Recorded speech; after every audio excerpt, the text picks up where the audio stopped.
I am Shiloh Kinney, 32 years old, the woman my entire family has called a useless filing clerk for the last 10 years. Nobody thought a family barbecue in the Virginia suburbs would end with the sound of snapping bone. When Kyle, my hero cousin who just graduated boot camp, lunged at me with a manic smile, he thought he would crush me into the grass like a rag doll. He didn't know that my reflexes weren't forged at summer camp, but in the kill houses of the Middle East. In the moment he touched me, the air thick with the smell of stale beer suddenly turned to the metallic scent of blood. 6 seconds. That was all the time I needed to turn the family's pride into an unconscious heap at my feet and expose my mother's hypocrisy. Comment, justice, and subscribe if you've ever been underestimated by your own blood. This story is for the black sheep who are tired of bowing their heads. 2 hours before the ambulance sirens cut through the humid Virginia air, I was sitting in my sedan at the end of my mother's driveway.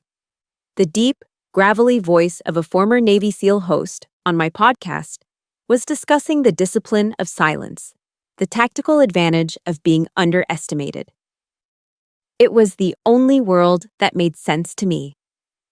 I looked at the house, a 2-story colonial with a perfectly manicured lawn that screamed middle-class American dream. The driveway was already packed with Ford F-150s and oversized SUVs, their bumpers plastered with patriotic stickers that most of the drivers didn't truly understand. I reached for the volume knob and killed the engine. Silence filled the car. I took a breath, holding it for a 4 count, then releasing it. This was the ritual. I had to take off the operator, the Tier 1 specialist who analyzed threat vectors and breach points, and put on the costume of Shiloh, the mousy, single, 30-something administrative assistant who supposedly filed paperwork for a logistics company in D.C. It was the heaviest armor I ever had to wear. I stepped out of the car, adjusting my glasses. They were non-prescription, just another prop to soften my face, to make me look harmless.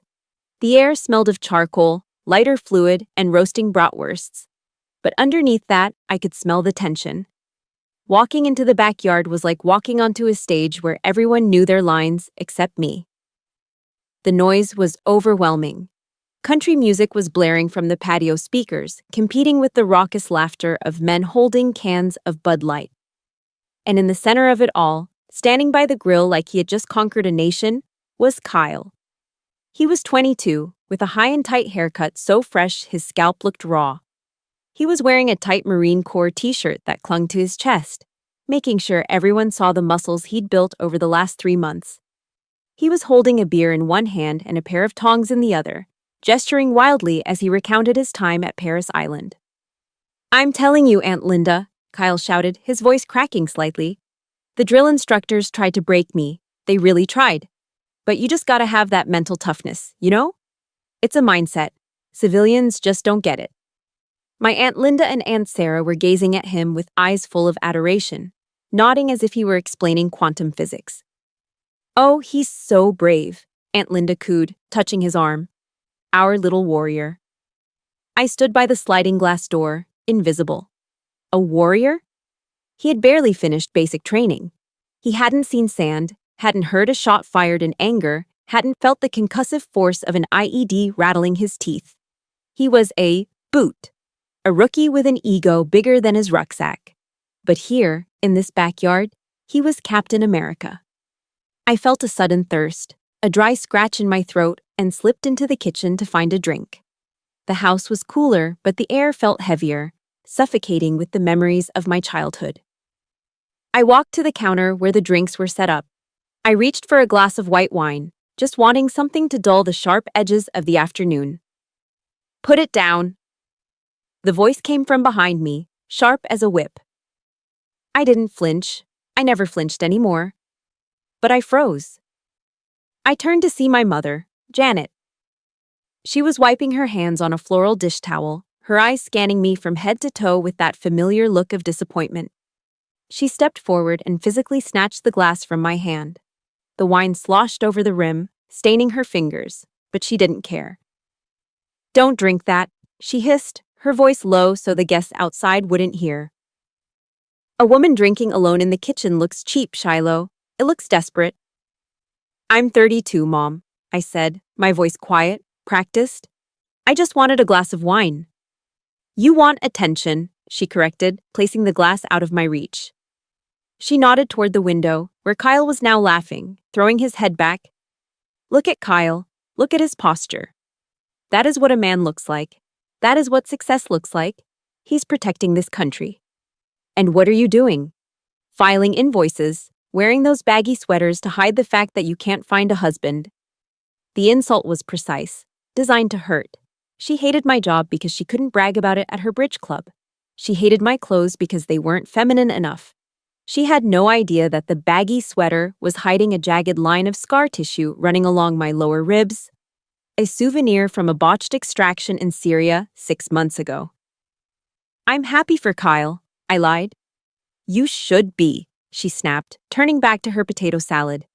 Now go outside and try to look pleasant, and for God's sake, don't embarrass me today. I walked out the back door, the humiliation burning in my chest, not because her words were true, but because I had to let them land. I had to take the hit. I couldn't tell her that while Kyle was learning how to march in formation, I was leading a team through a night raid. I couldn't tell her that the invoices I filed were actually intelligence reports on terror cells. I needed air. Real air.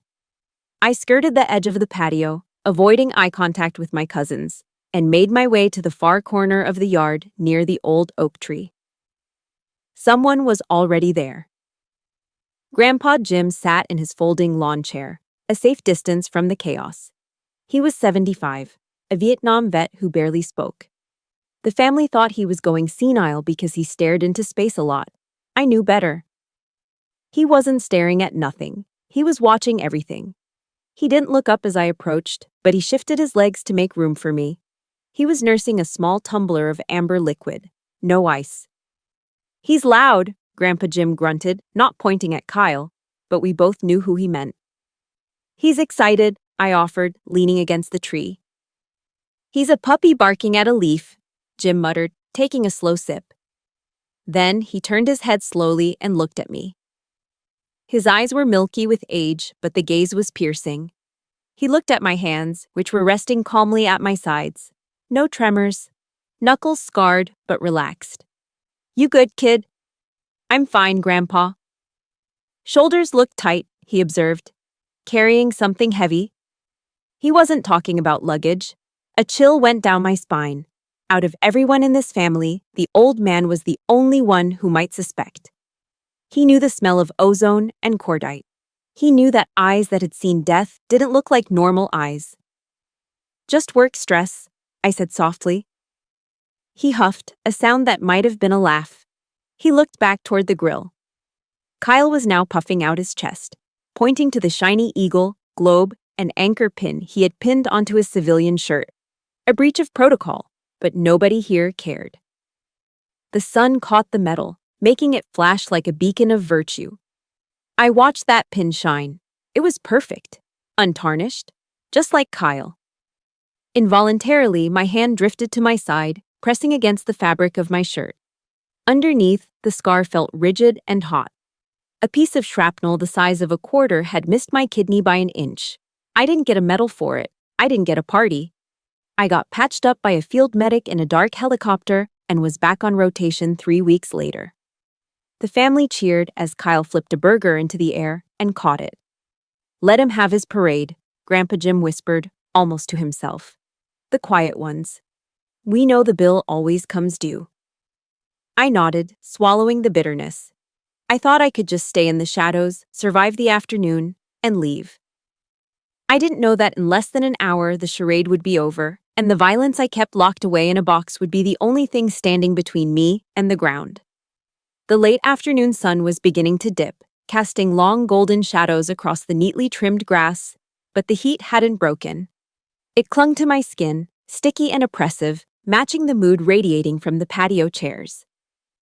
Kyle had taken center stage again. He was sitting on the edge of a lawn chair, surrounded by my aunts and a few neighbors, dramatically unlacing one of his pristine combat boots. He grimaced, sucking air through his teeth as if he were pulling shrapnel out of his own flesh. Man, he groaned, finally peeling off a thick wool sock to reveal his heel. You guys have no idea. The rucks we did? 12 miles, full gear. My feet were literally bleeding inside my boots. It's brutal. Aunt Linda gasped, covering her mouth with a hand adorned with too many rings. Oh, you poor baby. Look at that blister. Sarah, get the first aid kit from the house. He needs Neosporin. I looked. It was a blister. A small pink bubble of fluid the size of a dime. It wasn't bleeding. It wasn't infected. It was the kind of friction burn you get from breaking in new footwear at the mall. But to them, it was a war wound. It was evidence of his sacrifice. It's fine, Aunt Linda, Kyle said, waving her off with false modesty, basking in the attention. Marines don't complain. Pain is just weakness leaving the body, right? The phrase, a cliché printed on every motivational poster in every recruitment office in America, made my stomach turn. Pain is weakness leaving the body. Unconsciously, I shifted my weight, and a sharp electric jolt shot up my right side, seizing my breath for a fraction of a second. I forced my face to remain blank, forced my lungs to expand slowly against the restriction of the compression bandage hidden beneath my oversized sweater. The memory didn't ask for permission to return, it just kicked down the door. 3 weeks ago, the mountains of Kunar Province. It wasn't a sunny backyard in Virginia. It was pitch black, the kind of darkness that swallowed you whole. My team was moving fast, extracting a high-value asset before the local militia realized we were there. I had taken point. I didn't see the drop, a 10-foot fall into a ravine filled with jagged rocks. I landed hard. The sound was distinct, a dry snap like a dead branch breaking under a boot. 2 ribs, fractured on impact. The pain was blinding, a white-hot poker shoved into my side, but we were in hostile territory. Silence was our only armor. I didn't scream, I didn't groan. I bit through my lip until I tasted iron, pushed myself up, and signaled, "I'm good," to my team leader. We had 5 miles to hike to the extraction point. Every step was agony. Every breath felt like inhaling broken glass. But I walked. I carried my gear. I carried the weight because that's what the job demanded.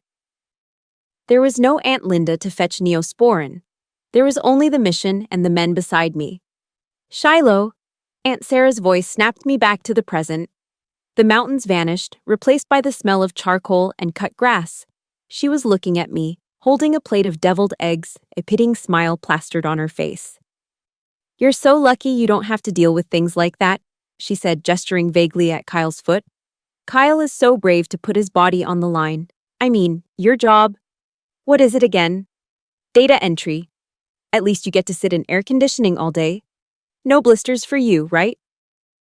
"Right," I said. The word tasted like ash. "Just typing." "Must be nice," Kyle chimed in, smirking as he rubbed his heel.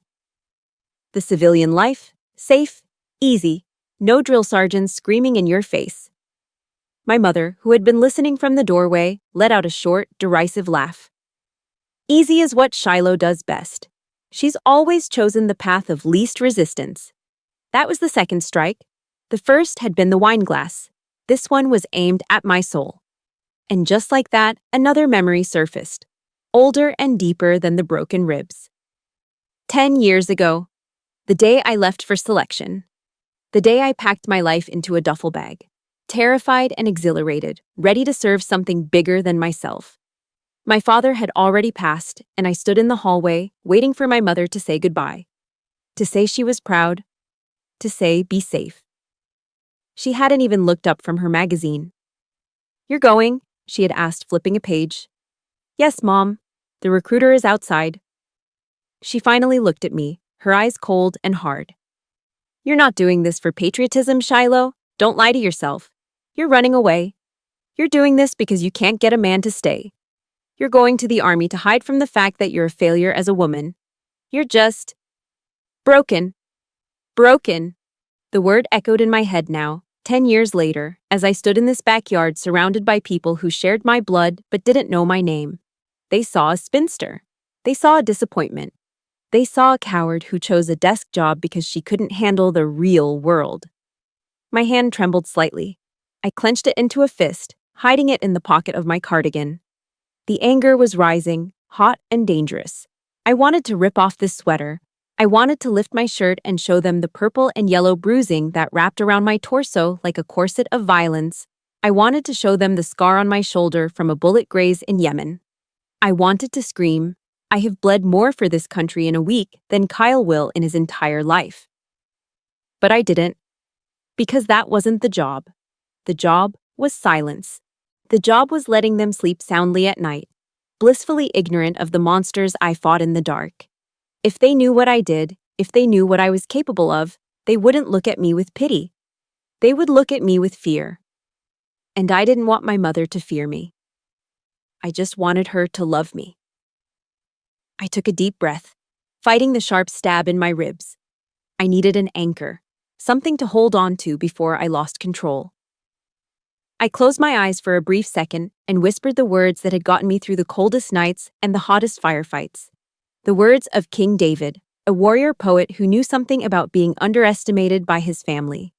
Blessed be the Lord my strength, which teacheth my hands to war and my fingers to fight. Psalm 144, 1. It wasn't a prayer for peace, it was a prayer for capability. It was a reminder that my scars weren't signs of failure, they were proof of my training. God had forged me in fire, even if my family only saw the ashes. You okay, Shiloh? Kyle asked, his voice dripping with mock concern. You look a little pale. Maybe the heat is too much for you office types. I opened my eyes. The world came back into focus. I looked at him, really looked at him. I saw the insecurity behind the bravado. I saw a boy playing soldier because he needed validation. I'm fine, Kyle, I said, my voice steady, betraying nothing. Just a little headache. You should put some ice on that blister. Infection can set in fast. He laughed, dismissing me. Yeah, thanks for the tip, Dr. Shiloh. I turned away, walking back toward the edge of the yard where Grandpa Jim was still watching. I gently pressed my hand against my injured side, feeling the broken bones shift slightly under my touch. A secret pain, a silent honor. If you've ever had to smile while carrying a heavy burden that no one else can see, hit that like button. And tell me in the comments, what is one sacrifice you've made that your family never understood? Type, I am strong, if you know your worth doesn't come from their approval. They don't need to know, I whispered to the wind, repeating the mantra that kept me sane. As long as they're safe, that's enough. But as I looked at Kyle, who was now chugging his third beer and getting louder by the minute, a darker thought crept in. They were safe from the world, yes. But were they safe from themselves? Were they safe from the hubris that was growing like a cancer in the center of this party? I had a feeling the safety was about to be shattered. And unlike my ribs, this break wouldn't heal quietly. The sun was lower now, painting the Virginia sky in bruised purples and oranges. But the party showed no signs of slowing down. If anything, the alcohol had turned up the volume. The air was thick with the smell of cheap cologne mixed with barbecue smoke, a combination that was starting to give me a headache behind my eyes. I was leaning against the railing of the deck, swirling the melting ice in my cup of water, trying to blend into the woodwork. It was a skill I had perfected over years of undercover work, becoming gray, becoming forgettable. But forgettable wasn't on Kyle's agenda today. He spotted me from across the patio. I saw his eyes lock onto me, glossy and slightly unfocused from his fourth, or maybe fifth, Bud Light. He grinned, a predator who had just spotted a limping gazelle, and started weaving through the crowd toward me. Hey, there she is, Kyle bellowed, slinging an arm around my shoulders.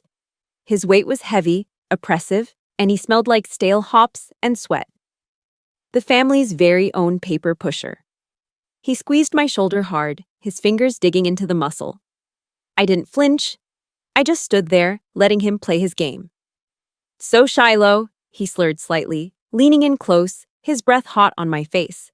I was just telling Uncle Bob about the difference between us real warriors and the POGs. You know what a POG is, right? I knew exactly what it meant. Person other than grunt. It was the derogatory term infantrymen used for anyone who wasn't on the front lines, cooks, mechanics, administrative clerks. In his eyes, that's all I was, a POG.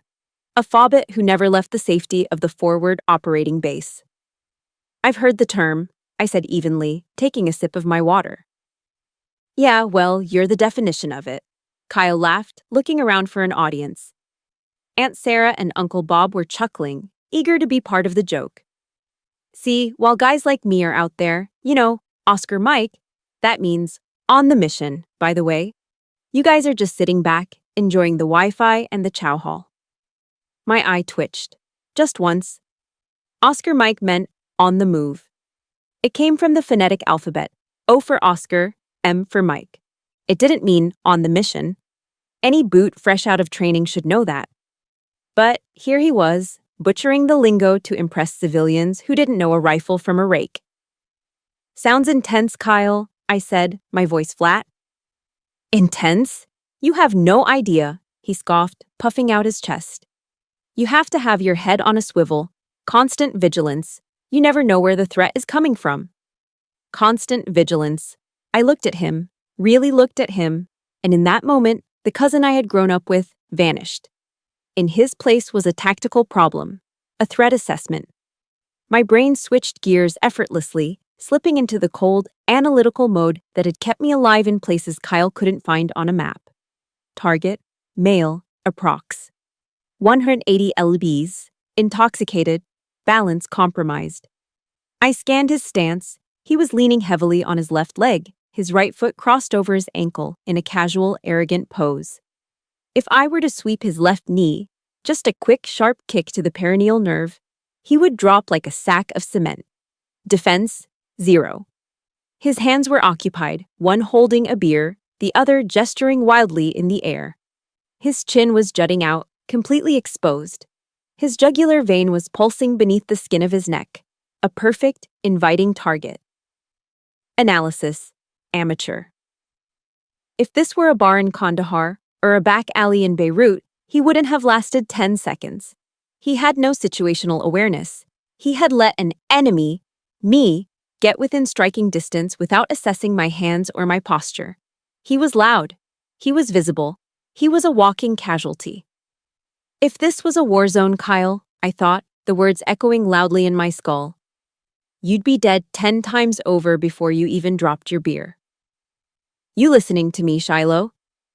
Kyle poked me in the chest with a finger. I said, you wouldn't last a day in my boots. The poke was the trigger.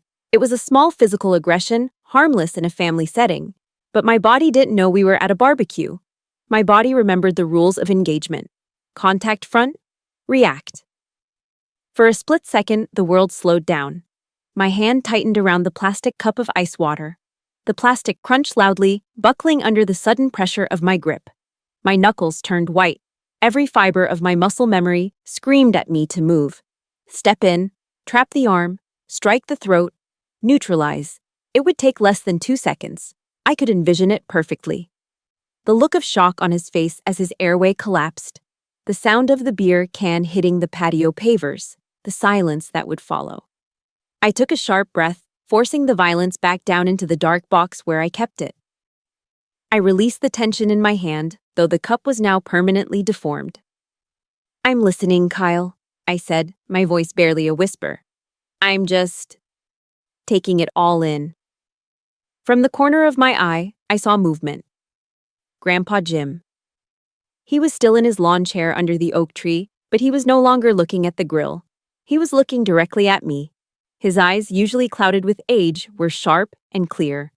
He wasn't looking at my face. He was looking at my hands. He saw the crushed cup. He saw the shift in my stance, the way I had subtly bladed my body away from Kyle, protecting my center line, ready to strike. He knew. He gave me a nearly imperceptible nod. A soldier's nod. Stand down, Marine. Not here, not yet.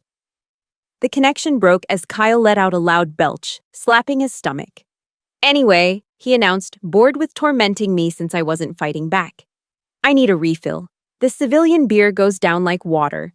You want anything, Pog? Are you good with your whatever that is?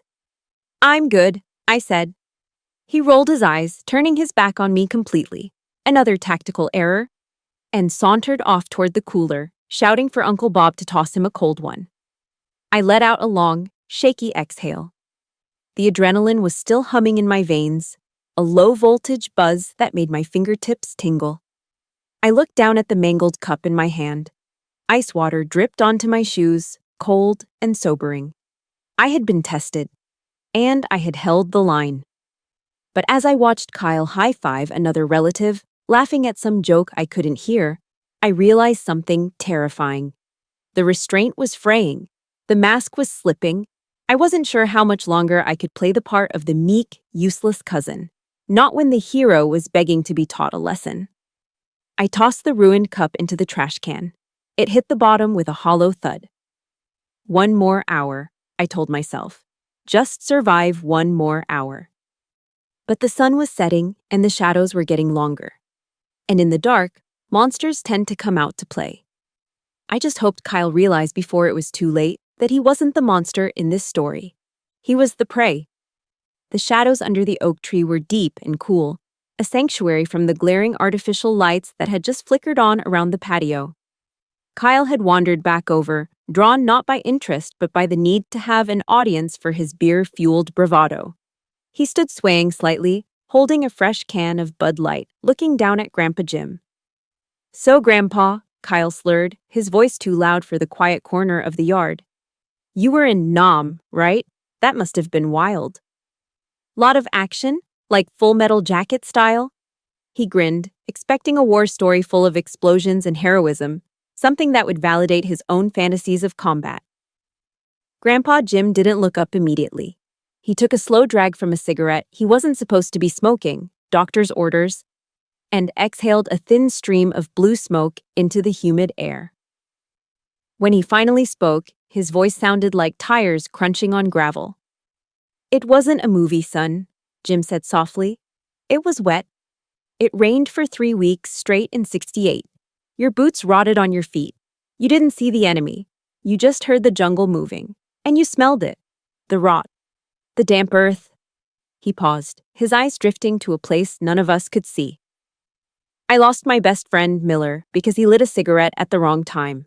Just a flash. Then, gone." The silence that followed was heavy, weighted with the ghosts of men who never came home. I felt a tightness in my chest, a familiar ache of shared understanding. I knew that smell. I knew that sudden, violent loss. Kyle blinked, clearly bored. The adrenaline-pumping story he wanted hadn't materialized. "Yeah, well," Kyle interrupted, stifling a yawn and checking his phone. "Sounds pretty depressing, honestly. Not really the vibe for a party, you know? I'm gonna go grab another cold one. Aunt Linda made those jalapeno poppers." He turned on his heel without a second glance, leaving the old man and his trauma alone in the dark. I watched him go, feeling a surge of disgust so potent it tasted like bile. He treated a veteran's pain like bad entertainment. I didn't move. I stayed right where I was, leaning against the rough bark of the oak tree. Grandpa Jim took another drag, ash falling onto his faded jeans. "He doesn't get it," I said quietly. It wasn't a question. "He's a tourist," Jim replied, tapping ash off his cigarette. "He bought the t-shirt, but he hasn't paid the admission price." He reached into the pocket of his denim jacket and pulled out a silver flask. It was battered, dented in one corner, the metal worn smooth by decades of handling. He unscrewed the cap with trembling fingers. "Cup," he commanded gently. I held out my plastic cup. It was empty now, just a few drops of warm water at the bottom. He tipped the flask, pouring a generous measure of amber liquid. The smell hit me instantly. Peat, smoke, and oak. Good Scotch, single malt, probably older than Kyle. "Drink," he said. "It'll put some iron in your blood. Better than that horse piss the boy is drinking." I took a sip.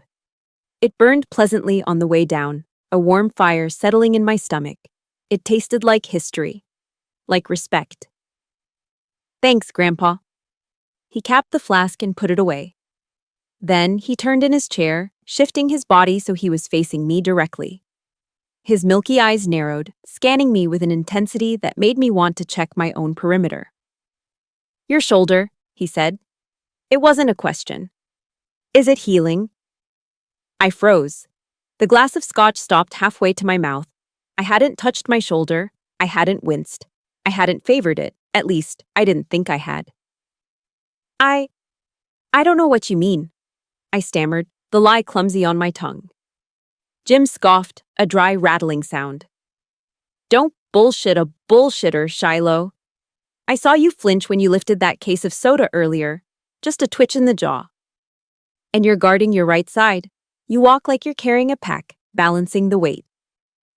He leaned forward, his voice dropping to a conspiratorial whisper. Shrapnel? Or did you take a hit? I stared at him, my defenses crumbling.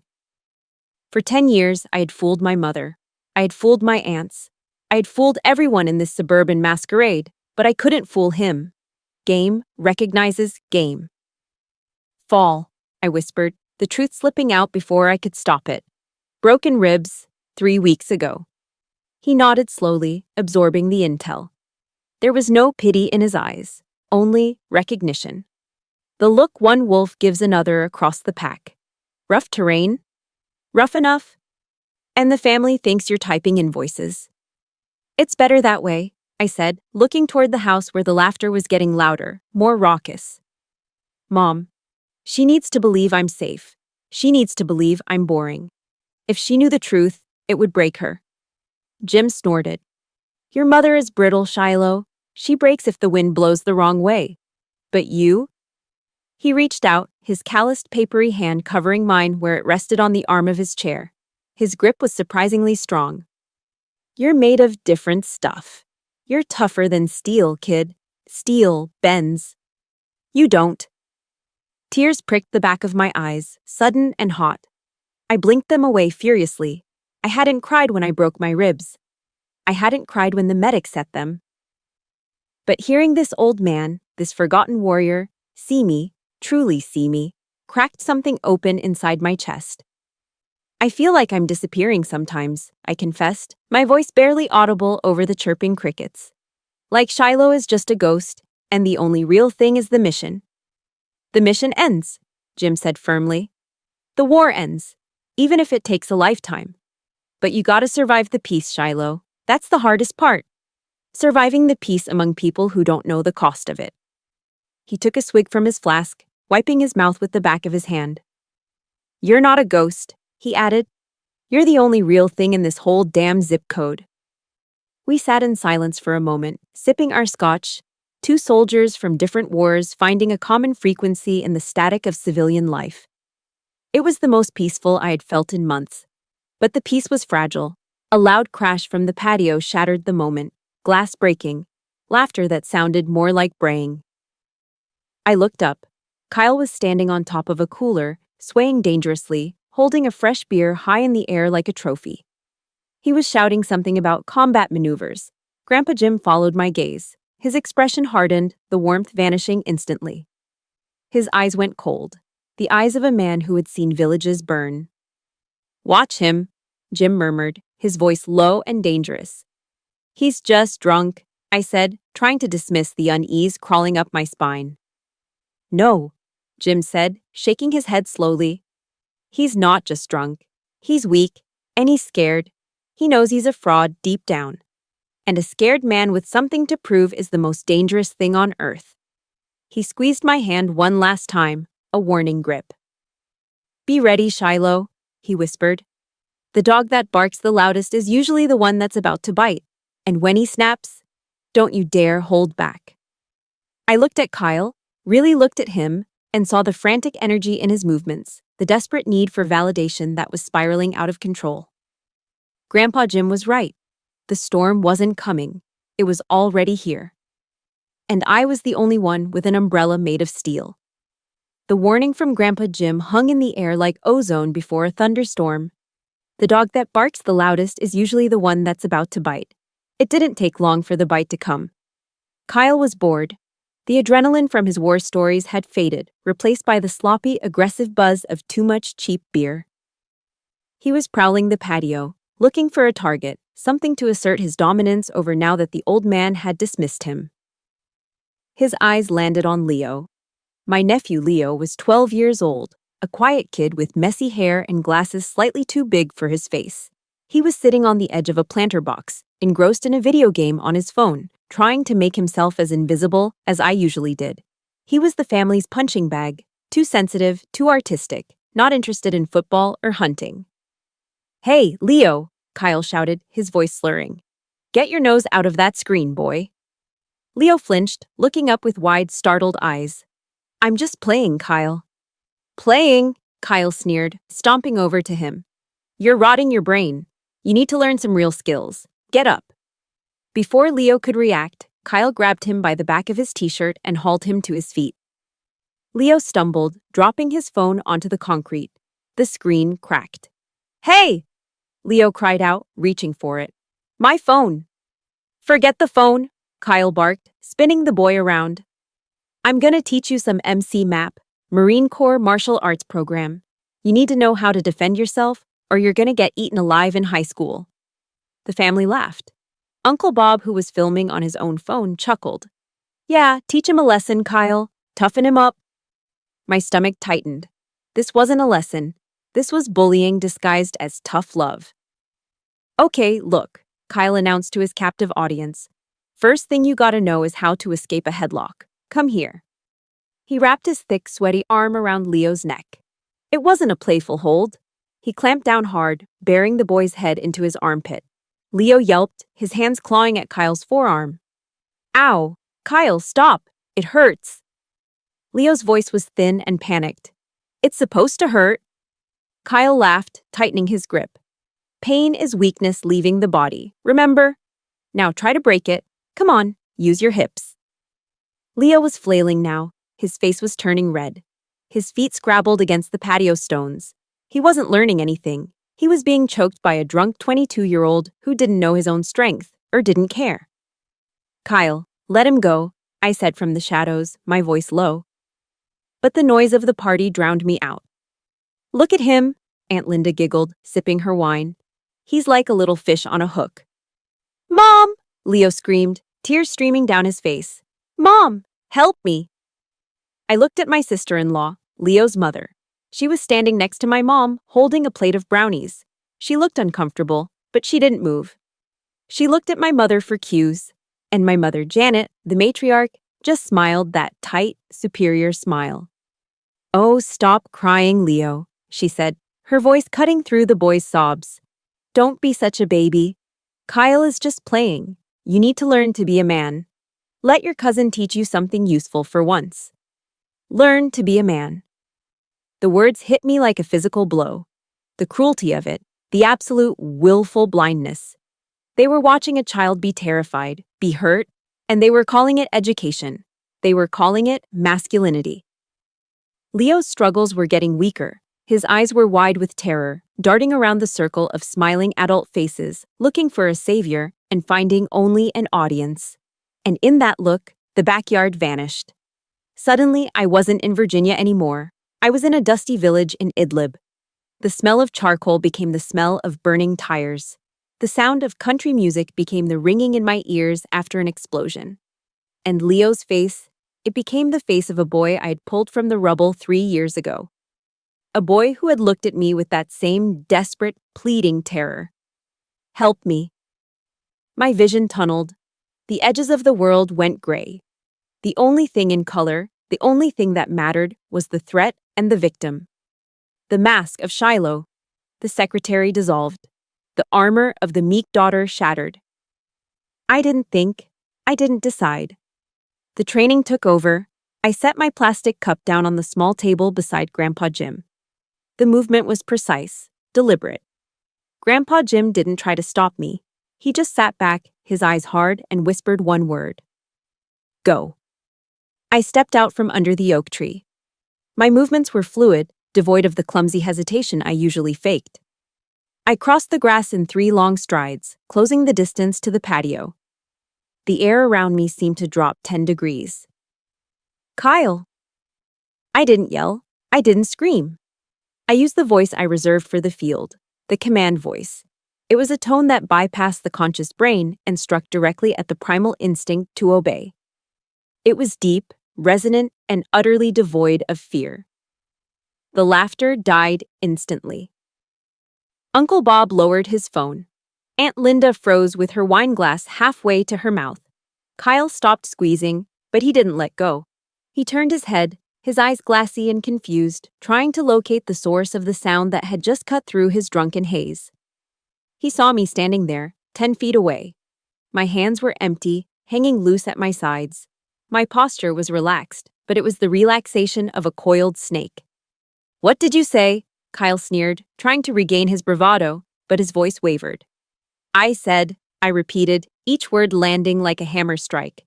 "Let the boy go." "Or what?" Kyle laughed, though it sounded forced. He tightened his grip on Leo again, making the boy whimper. "You gonna file a complaint against me, Shiloh? Gonna write me up?"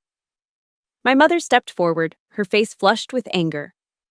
"Shiloh, get back inside. Don't you dare ruin this party with your drama. Kyle is just having fun." "This isn't fun," I said, my eyes never leaving Kyle's face. I didn't even look at her. "He's hurting him, and he's going to stop. Now." "Who are you to tell me what to do?" Kyle spat, his ego flaring up, overriding any sense of self-preservation. He shoved Leo away from him. The boy crumbled to the ground, coughing and clutching his throat. "You're nothing. You're a nobody." Kyle turned fully toward me, his chest heaving, his fists clenching. He took a step forward, entering my personal space. He loomed over me, using his height, using his bulk, trying to intimidate the little cousin. "You want to play soldier, Shiloh?" He growled, spit flying from his lips.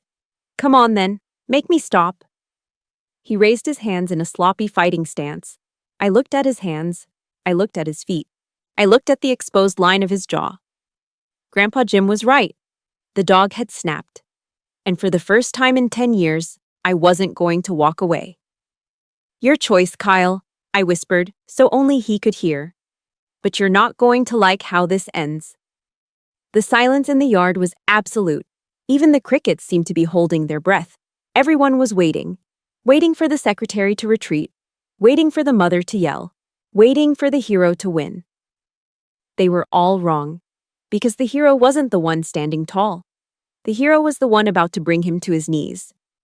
Kyle didn't hesitate. He didn't think. He reacted with the brute force of a wounded ego. "You bitch!" he screamed, his face contorted into a mask of pure, drunken rage. He lowered his shoulder and charged. It was a classic high school football tackle, clumsy, telegraphed, and completely reliant on mass.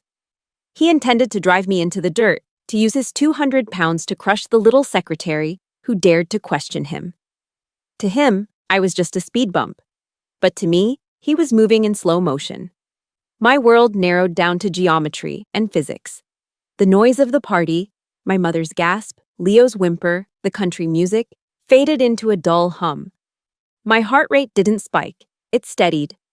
This was the place where I lived. This was the flow. Threat vector incoming. Center mass, velocity, moderate. I didn't step back. Retreating would give him momentum. I didn't step forward. Engaging head-on would be a contest of strength, and he was bigger. So, I disappeared. Just as Kyle was about to make contact, just as he thought he had me, I pivoted. My left foot slid back into the side in a smooth arc, my body turning 90 degrees like a closing door. Kyle hit nothing but air. But I didn't just let him miss.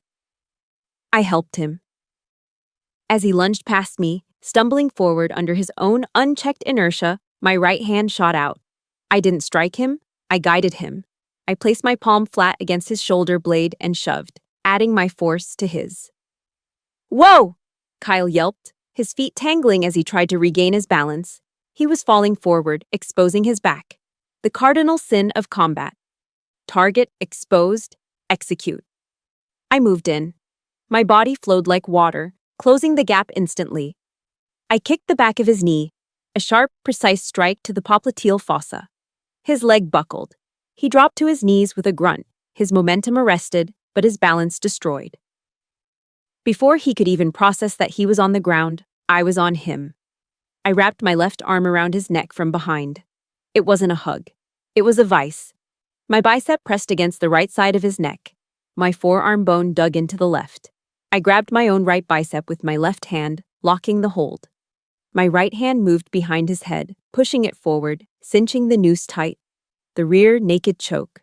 The Meta Leão. The lion killer. It wasn't about cutting off his air. That takes too long, and they fight too hard. It was about blood.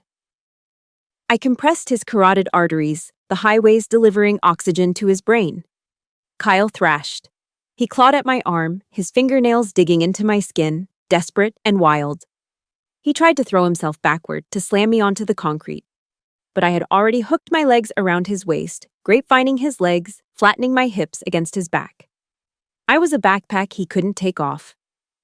"Stop!" someone screamed. Maybe my mother. Maybe Linda. It didn't matter. I leaned in close to Kyle's ear. He was making gurgling noises now, his panic escalating as his vision started to tunnel. "General Mattis said something you should have learned in boot camp, Kyle," I whispered, my voice calm, almost intimate amidst the violence. "Be polite, be professional, but have a plan to kill everyone you meet." I tightened the grip by a fraction of an inch. "You forgot the plan," I murmured. "And you forgot the professionalism." His thrashing slowed. His movements became jerky, uncoordinated. His brain was starving. The lights were flickering in the house. Carotid arteries compressed, I counted down in my head, syncing with the fading rhythm of his struggle. Hypoxia setting in. 3, 2, 1. Kyle's arms dropped. His body went limp, all the tension leaving him in a sudden rush. He was heavy, just dead weight in my arms. I held him for one more second to be sure, muscle memory from ensuring a target was neutralized. Then I released the lock. I unhooked my legs and stood up, letting him slump forward onto the grass. He lay there, face down, snoring softly, the sound of his body trying to reboot. I took a step back. I looked down at my hands, steady, not a tremor. I reached up and adjusted my glasses, which had slid slightly down my nose during the scuffle. I smoothed the front of my cardigan. I checked my pulse mentally. 65 beats per minute, a resting rate. Then, I looked up. The scene was frozen. It was a tableau of absolute shock. My mother stood with her hands covering her mouth, eyes wide with horror. Uncle Bob was still holding his phone, but his arm hung limp at his side. Aunt Linda looked like she was about to faint. Even Grandpa Jim looked surprised. Not that I had won, but at the efficiency of it. He raised his flask in a silent salute, a grim smile playing on his lips. Silence. The kind of silence that follows a gunshot. They were looking at me, but they weren't seeing Shiloh the secretary anymore. They were seeing a stranger. A stranger who had just dismantled their golden child in 6 seconds flat without breaking a sweat. I looked at Leo. The boy was still sitting on the ground where Kyle had shoved him, staring at me with awe. He wasn't scared of me. He was looking at me like I was a superhero who had just taken off her disguise. I winked at him. Then I turned my gaze to my mother. She took an involuntary step back, fear flashing in her eyes. Fear of her own daughter. "He'll wake up in a minute," I said, my voice cutting through the quiet yard like a razor blade. "He'll have a headache and a bruised ego, but he'll live." I looked down at Kyle one last time. He looked so small now, so harmless. Just a boy who played a game he didn't understand. "Next time," I said to the unconscious heap, "don't mistake silence for weakness." If you felt that justice in your bones, hit the like button right now. And tell me in the comments, have you ever shocked everyone by showing your true strength? Type underestimated if you know exactly how satisfying this moment feels. The spell broke. Aunt Linda let out a piercing shriek that shattered the stillness. "He's dead. She killed him. Oh my God, she killed him." The chaos I had held back finally flooded in. But I stood in the center of the storm, calm and untouched. I had crossed the line. I had revealed the monster. And for the first time in my life, I didn't care who saw it. Aunt Linda's scream was still ringing in the humid air, piercing and hysterical, drawing neighbors to their windows 2 houses down. "Call the police!" she shrieked, dropping to her knees beside Kyle's prone form. She hovered over him, her hands fluttering uselessly around his face, checking for injuries that weren't there. "Bob, Call 911. She's crazy. She tried to kill him. The patio, which had been a stage for Kyle's arrogance just moments ago, was now a scene of utter bedlam. Uncle Bob was fumbling with his phone, his face pale, looking at me with wide, terrified eyes. He didn't dial. He was too scared to move, too scared to provoke the woman who had just dropped a Marine in 6 seconds. Kyle groaned, rolling onto his side. He coughed, a wet, hacking sound, and clutched his throat. The color was returning to his face, replacing the ghostly pallor of hypoxia. "He's alive," I said flatly, not moving an inch. "He's fine. He just took a nap." "You shut up," Aunt Sarah yelled from the safety of the sliding glass door. "You animal, look what you did to him." My mother, Janet, finally found her voice. She marched toward me, her face contorted into a mask of pure venom. I had seen her angry before, when I got a C in math, when I didn't make the cheerleading squad, when I missed church. But this was hatred. She stopped 2 feet from me and shoved my shoulder. It was a weak, frantic push that barely rocked me back on my heels, but the intent was violent. "What is wrong with you?" she hissed, spit flying from her lips. "Are you insane? Are you on drugs?" "He was hurting Leo," I said, my voice calm, contrasting sharply with her frenzy. I pointed to where my nephew was still sitting on the ground, rubbing his bruised neck, looking at the adults with wide, confused eyes. "Did you all miss that part? He was choking a 12-year-old. "He was playing," my mother screamed, her voice cracking. "They were boys roughhousing, but you attacked him. You could have snapped his neck." "I controlled every movement, Mom. If I wanted to snap his neck, he wouldn't be coughing right now." The words left my mouth before I could filter them, cold and factual. My mother recoiled as if I had slapped her. She looked at me with genuine horror, not at the violence, but at the capability. At the stranger standing in her daughter's skin. "You're jealous," she spat, shaking her head as if trying to rearrange reality to fit her narrative. "That's what this is. You're jealous of Kyle. You're jealous that he's a hero, and you're nothing. You're jealous that he has a life, a future, and you're just a bitter, lonely spinster. You wanted to humiliate him." I stared at her. The accusation was so absurd, so detached from reality, that I almost laughed. "I'm jealous," I repeated quietly. "Mom, look at him." Kyle was sitting up now, supported by Aunt Linda. He looked disoriented, rubbing his throat, his eyes darting around with fear. He wouldn't look at me. The bravado was gone, replaced by the shame of a bully who got checked. "He's a drunk kid who doesn't know the first thing about combat," I continued. "And you're all clapping for him like he's Captain America while he abuses a child." "Don't you dare talk about him like that," Aunt Linda yelled, cradling Kyle's head. "He serves this country. He protects people like you." "He doesn't protect anyone," a gravelly voice cut through the noise. Grandpa Jim stood up from his chair. He moved slowly, leaning on his cane, but his presence filled the yard. He walked over to where the family was huddled around Kyle, casting a long shadow over them. "The girl is right," Jim said, his voice low but thundering with authority. "The boy was out of line. He was hurting the kid. Shiloh stopped it. You should be thanking her." "Dad, stay out of this," my mother snapped, turning on her own father. "You're senile. You don't know what you're seeing. She assaulted him." "I know a soldier when I see one," Jim growled, thumping his cane on the patio stones. "And I know a coward when I see one. Kyle is the coward. And you lot." He swept his gaze over the family, his eyes filled with disappointment. "You're a bunch of blind fools." "That's enough," Uncle Bob shouted, finally finding his courage now that the target was an old man. "Jim, sit down. Janet is right. Shiloh is dangerous. Look at her. She's standing there like a psychopath. No remorse, no tears." I looked around the circle of faces. My mother, my aunts, my uncle. They were all looking at me with the same expression, fear and loathing. They didn't care about Leo. I glanced at the boy. He had crawled away to the edge of the grass, forgotten by his own parents in their rush to comfort the aggressor. They didn't care about right or wrong. They cared about the narrative.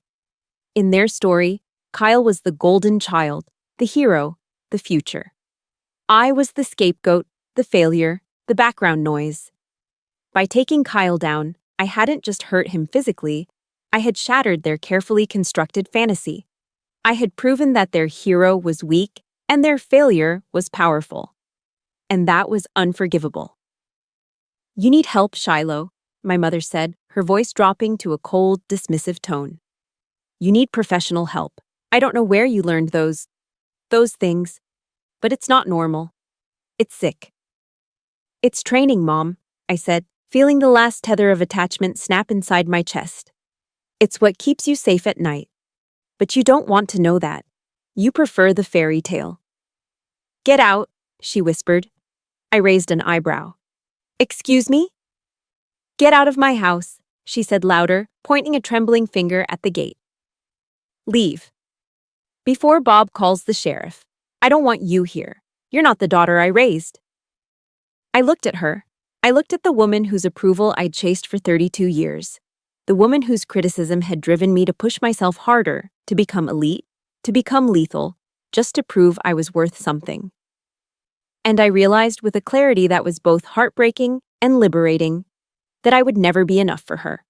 Not because I lacked value, but because she lacked the capacity to see it. "You're right, Mom," I said softly. "I'm not the daughter you raised. That girl died a long time ago in a desert you couldn't find on a map." I turned to Grandpa Jim. He gave me a sad, knowing nod. "Go," his eyes said. "Save yourself." Then I looked at Leo. "You okay, bud?" He nodded, sniffling, clutching his phone. "Thank you, Aunt Shiloh." "Keep your head up," I told him. "Don't let them break you." I didn't look at Kyle. He wasn't worth the eye contact. I turned my back on them. I turned my back on the accusations, the gaslighting, the toxic loyalty to a lie. I walked toward the sliding glass door to get my purse, my steps steady and rhythmic. Behind me, the babble of voices started up again, comforting Kyle, vilifying me, rewriting history in real time. But their voices sounded distant now, like static on a radio channel I was tuning out. I was done. The mission here was scrubbed. It was time to extract. The interior of the house was cool and quiet, a jarring contrast to the heat and hysteria of the backyard. It felt like a museum of a family I didn't belong to. I walked through the hallway, my footsteps muffled by the thick carpet. On the walls, framed photos smiled back at me. Kyle in his football uniform, my sister at her wedding, my mother receiving a garden club award. There were no pictures of me. Not really. Just a blurry group shot from a Christmas 5 years ago where I was standing in the back, half obscured by a Christmas tree. I reached the foyer table where I had left my purse. I checked my essentials automatically. Keys, wallet, sunglasses, check, check, check. I was ready to leave. I was ready to never come back. But as I reached for the brass doorknob, a hand slammed against the wood, holding the door shut. I didn't flinch. I turned slowly to find my mother standing there. She was breathing hard, her chest heaving, her face flushed with a mixture of rage and desperation.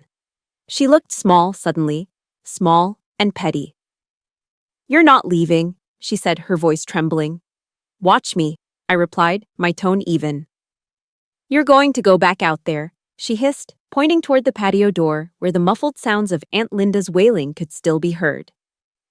"And you are going to apologize to Kyle. You're going to tell everyone that you snapped, that you're on medication, that you're sorry." I looked at her, truly looked at her for what felt like the first time. I saw the fear behind her eyes, not fear for Kyle, but fear for her image, fear that the perfect suburban facade was cracking, and I was the hammer. "No," I said. "Excuse me?" "No," I repeated, louder this time. "I'm not apologizing for stopping a bully, and I'm certainly not going to lie to protect your ego." "My ego?" she laughed, a harsh, bitter sound. "I am trying to save your reputation, Shiloh. Do you know what they're going to say about you? That you're unstable, that you're violent, that you're a loose cannon. No man is ever going to want you after this." There it was again. The ultimate currency in her world, a husband. As if my entire existence, my entire worth, hinged on whether or not someone wanted to marry me. I don't care what they say, Mom, I said, stepping closer to her. I loomed over her slightly, not with physical threat, but with the sheer weight of my presence. And I don't care about finding a man to validate me. You're pathetic, she sneered, falling back on her old weapons.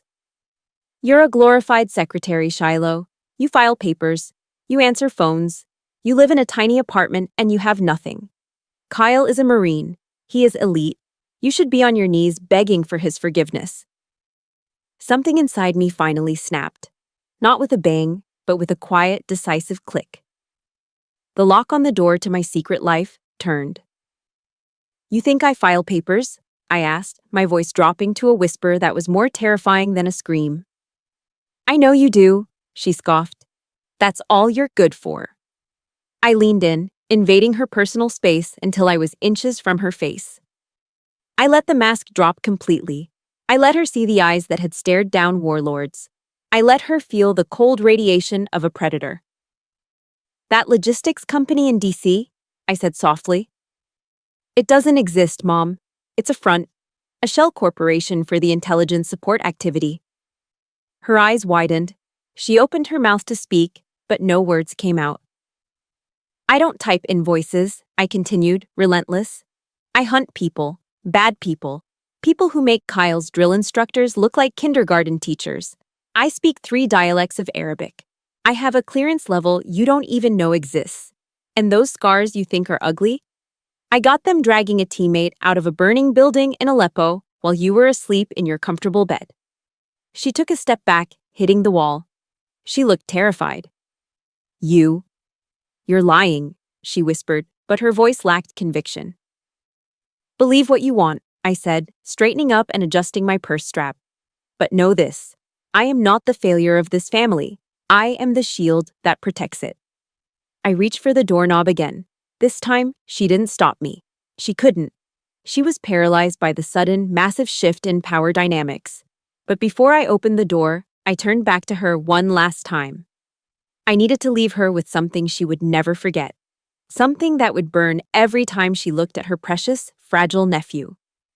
You know, Mom, I said, a sad smile playing on my lips. You always told me you wanted me to marry a strong man, someone capable, someone dangerous. I gestured around the silent, empty hallway, encompassing the backyard, the men drinking beer, the boys playing soldier. It's a shame, I said, my voice heavy with finality. Because in this entire house, the strongest man is me. I opened the door and walked out. The humid air hit me again, but this time it felt different. It didn't feel oppressive. It felt like freedom. As I walked down the driveway toward my car, I saw movement at the side gate. Grandpa Jim was standing there, leaning on the fence. He wasn't smiling, but he raised 2 fingers to his brow in a casual salute. Give him hell, kid, he mouthed. And behind him, peeking through the slats of the fence, was Leo. He gave me a small, shy wave. I waved back, got into my car, and locked the doors. The sound of the locks engaging was the most satisfying sound I had heard all day. It was the sound of a boundary being set in stone. I started the engine. The radio came on, resuming the podcast I had paused hours ago. The host was talking about extraction strategies, about knowing when a position is compromised and when it's time to leave. I put the car in reverse and backed out of the driveway. I didn't look at the house. I didn't look at the window where I knew my mother was watching. I looked at the road ahead. I drove past the rows of manicured lawns and American flags. I drove until the suburbs faded into the highway. I drove until the sun finally set, leaving the world in darkness. But I wasn't afraid of the dark. The dark was where I did my best work. And for the first time in a long time, I was heading home. Not to the house I grew up in, but to the life I had built. A life where strength was respected, silence was a virtue, and family was earned, not inherited. 6 months later. The air inside the SCIF, Sensitive Compartmented Information Facility, was filtered, recycled, and kept at a constant 68 degrees. It smelled of ozone, gun oil, and high-grade coffee. It was a stark contrast to the humid, emotionally suffocating backyard in Virginia, and I preferred it this way. Here, the walls were soundproof. Here, there were no windows to look out of and no prying eyes to look in. I stood at a metal workbench, stripping down my Glock 19. My hands moved with a rhythmic, practiced efficiency, checking the slide, the spring, the barrel. Click, clack, snap. It was a meditation. Boss? I didn't look up immediately. I finished reassembling the weapon, racked the slide once to ensure it was seated, and holstered it on my hip. Status, Miller? I asked, turning to face the man standing in the doorway. Miller was 6'4", a former linebacker from Texas with hands the size of dinner plates and a beard that violated at least 3 different grooming standards. He was a Tier 1 operator, a man who could clear a room of hostiles in under 4 seconds.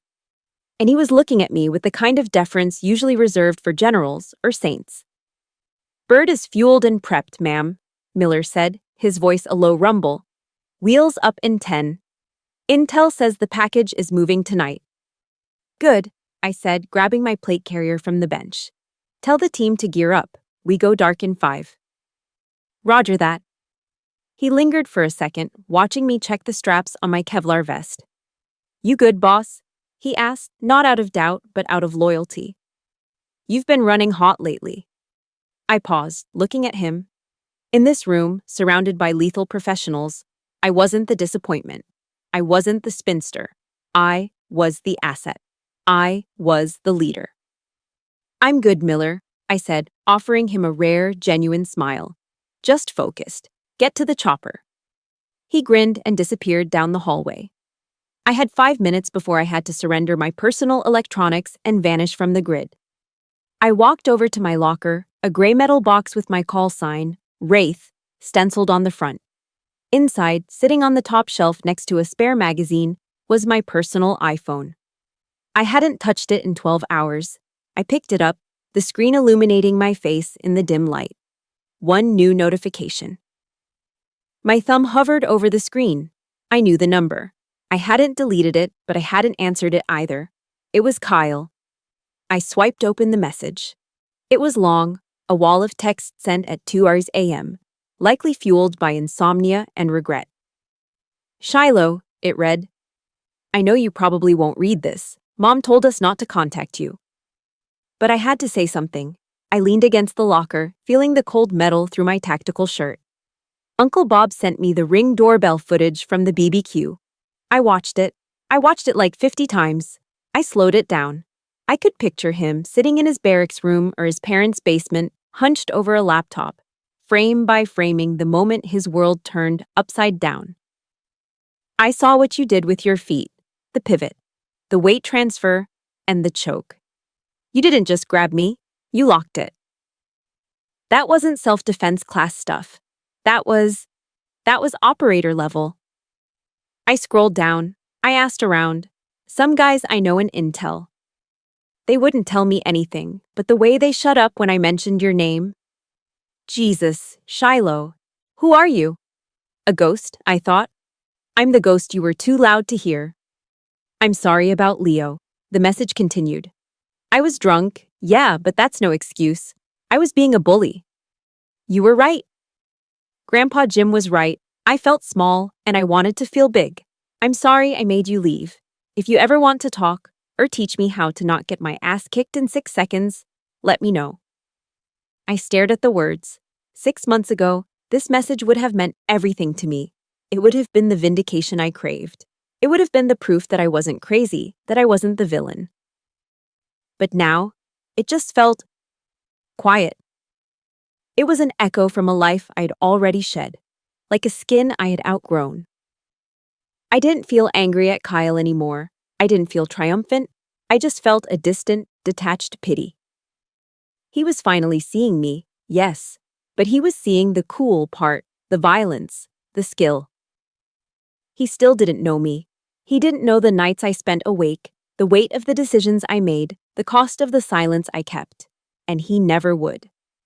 Because he hadn't earned that clearance. My thumb moved to the top of the screen. I didn't type a reply. I didn't type, I forgive you. I didn't type, go to hell. I tapped edit. Then, select message. Then, the trash can icon. Delete conversation? This action cannot be undone. I pressed delete. The message vanished. The screen went blank. It was that simple. No drama, no tears, just a digital cleaning of house. I didn't need his apology to validate my worth. I didn't need my mother's approval to define my strength. I had found my validation in the field, in the trust of men like Miller, in the quiet knowledge that when the world caught fire, I was the one holding the hose. I tossed the phone onto the shelf and slammed the locker shut. The sound echoed in the empty room like a gavel striking a block. Case closed. I put on my helmet, adjusting the night vision goggles until they clicked into place. I checked my radio frequency. I pulled on my gloves. The woman who craved acceptance at a barbecue in Virginia was gone. In her place stood Wraith. I walked out of the SIF and into the hallway, the heavy steel door sealing behind me with a pneumatic hiss. The corridor was long and lit by red emergency lights. At the end of it, the tarmac waited. The mission waited. I wasn't lonely. Solitude is a state of isolation. Aloneness is a state of being. I was alone, yes, but I was whole. As I walked toward the roar of the waiting helicopter, I didn't look back. There was nothing behind me worth saving. Everything I needed was right here, strapped to my chest and standing by my side. It was Oscar Mike, and I had work to do. The tarmac was alive with the scent of jet fuel and the deafening roar of rotors cutting through the night air. It was a chaotic symphony of power, but to me, it sounded like a lullaby. I walked toward the waiting MH-60 Blackhawk, the wind whipping my hair around my face. I didn't fight it. I let the rotor scour me clean, stripping away the last lingering doubts of the girl who used to apologize for existing. Miller was already inside, sitting near the door gunner position. He extended a gloved hand to pull me up. "Welcome aboard, boss," he shouted over the noise, his grip firm and reassuring. I hauled myself into the cabin and took my seat. Around me, the rest of the team was strapping in. There was Sanchez, checking the feed on his drone tablet. There was Davis, double-checking his medical kit. And there was Miller, giving a thumbs up to the pilot. I looked at their faces. They were tired. They were scarred. They were cynical and crude and dangerous. They didn't care about my relationship status. They didn't care about my fashion choices. They didn't care if I was ladylike. They only cared about one thing. Could I do the job? Could I bring them home? And the answer, written in the trust in their eyes, was yes. For 32 years, I had been told that family was about blood, that it was about shared DNA, shared last names, and shared Thanksgiving dinners where you swallowed insults along with the turkey. I had been told that you forgive family no matter what because they're all you have. I looked at Miller, who had once taken a bullet in the vest meant for me in Somalia. I looked at Sanchez, who had spent 3 days digging through rubble with me after an earthquake in Haiti, refusing to sleep until we found survivors. I realized the lie I had been fed. Blood is just biology. It's an accident of birth. It makes you related. It doesn't make you family. Family is the people who know the worst parts of you and stay anyway. Family is the people who would bleed for you, not the ones who make you bleed. Family is loyalty. It is earned day by day in the trenches of life. The pilot's voice crackled in my headset. "Wraith, we are green across the board. Ready for lift?" I pressed the transmit button on my chest rig. "Copy that. Let's fly." The helicopter lurched upward, defying gravity. The ground fell away. The base, with its fences and lights, shrank into a grid of geometry. As we climbed higher, banking toward the east where the first hint of dawn was bleeding into the sky, my mind drifted back to Virginia one last time. Not to the house, or my mother, or Kyle. They were fading now, becoming small and insignificant, like characters in a book I had finished reading. I thought of Grandpa Jim. I pictured him sitting on his porch, nursing a cup of coffee and maybe sneaking a cigarette. He was the only thread I hadn't cut. He was the bridge between my two worlds. He understood that sometimes you have to leave the people you love to save the person you are. I reached into my pocket and touched the small silver St. Christopher medal he had pressed into my hand the day I graduated from selection. "Safe travels," he had said. "Protect the flock. I was protecting the flock. My flock. The sun broke the horizon, a brilliant line of gold that set the clouds on fire. It bathed the cabin in warm amber light. It reflected off the visors of my team, turning them into faceless angels of war. I took a deep breath, filling my lungs with the thin, cold air. The pain in my ribs was a distant memory. The ache in my heart was gone. For the first time in my life, I wasn't waiting for permission to be happy. I wasn't waiting for approval to be strong. I looked out at the endless horizon, at the world waiting below. It was dangerous, it was messy, it was beautiful. And I was ready for it. A smile touched my lips. Not the polite, practiced smile of Shiloh the secretary, but the fierce, wild smile of Wraith. I am Shiloh Kinney. I am a warrior. I am a leader. And as the Black Hawk cut through the morning sky, carrying me toward the mission and the men who would die for me, I knew one thing with absolute certainty. I wasn't running away. I was finally home. We all carry scars that our families can't see. If my story resonated with you today, it's because you know the truth. Silence isn't weakness, it's discipline. And you don't owe your loyalty to anyone who treats you like you're invisible. Real family is earned. If you are ready to stop apologizing and start living on your own terms, please hit that like button and subscribe to the channel. We are building a squad of survivors here, and I want you in it. And tell me in the comments below, who is the Grandpa Jim in your life? The one person who always believed in you when no one else did? Let's honor them today. Stay safe,